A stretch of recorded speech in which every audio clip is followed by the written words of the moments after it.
magawa ng mabuti sa kapwa.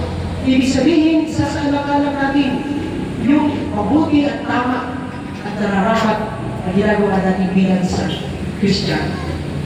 Kung paano, Sister Lipa, nagsisikap na maging daluyan ng biyaya ng Diyos, ng grasya ng Diyos, tayo din masikap na maging daluyan ng biyaya at grasya ng Diyos para sa ating kapwa. Hindi lang po tayo tagatanggap ng biyaya. Tayo din ay daluyan ng biyaya para sa iba. Walang mahirap na hindi kayang magbigay. At walang mayaman na hindi na naman kailangan para sa kanyang sarili. Kailanganin po natin na tayo ay mayroong misyon para ipalaganap ang kabutihan ng Diyos dito sa lupa. At habang nararanasan natin yung kabutihan ng Diyos, yun naman ay panawagan sa atin para ibalik, sublihan ang kabutihan ng Diyos sa pamamagitan ng ating paggawa ng mabuti sa kapwa. At yun ay magagawa natin kung tayo ay may kahandaan sumunod kung ano ang mabuti at kung ano ang tama. Amen? Amen. Ano po ang letter na sulat sa COVID? G. Ibig sabihin, grateful. Laging nagpapasalamat. Kaya itong misa po natin, dahil birthday si Sister Nympha, ay pag-misa si Sister Nympha, sa pag-birthday ka, ang misa ay pagpapasalamat sa Diyos. Galing po sa salita ng Eucharist. Ang misa ay Eucharist. Ibig sabihin ng Eucharist, sa salita ng Griego ay thanksgiving. Ang Eucharist ay thanksgiving. Ibig sabihin, kapag umattend ka ng misa, ikaw ay nagpapasalamat sa Diyos. Kaya kapag birthday, sana huwag natin makalimutan sumiba kapag birthday. Sapagkat yun ang araw na dapat ipagpasalamat natin dahil umabot pa tayo ng isang taon sa buhay natin.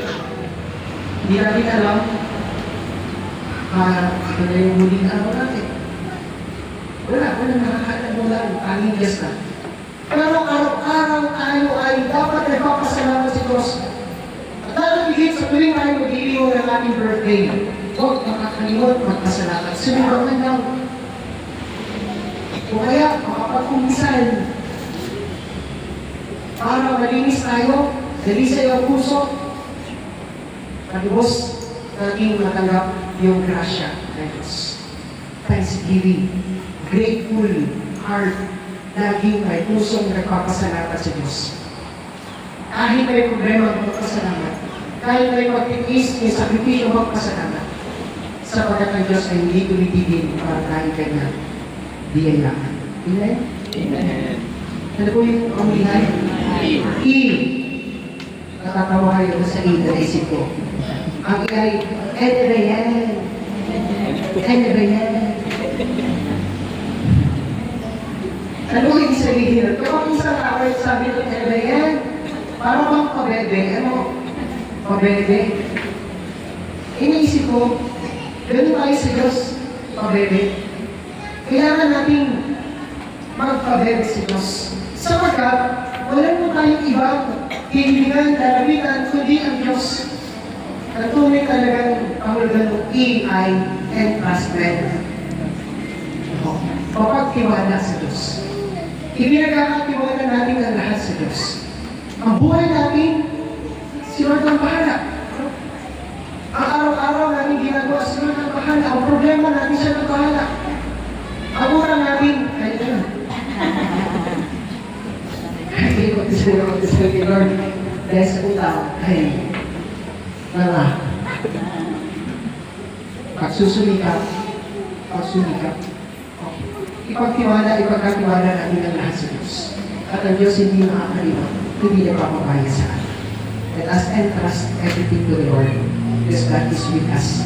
Ang Pasko ay mapapalaala, kasama ka lagi namin ng Diyos. Pero ang Pasko ay hindi lang pag-iniwang. Ito ay pag-alaala, ito ay pagsaksi natin sa Panginoon sa ating pananampalataya.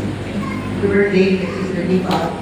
At naway marami pa sa atin ang makaranas ng pagbibiyaya ng Diyos sa pamamagitan ng lugar na ito kahit ang hindi lang sa material na bagay, kundi sa spiritual na blessing, biyaya na kung saan pinapaalala sa atin na ang lugar na ito ay daluyan ng grasya ng Diyos. Nagpapagaling, nagpapalakas, nagbibigay ng pag-asa sa atin. Amen? Amen. Tulad ako na tayo sa pag-aaral.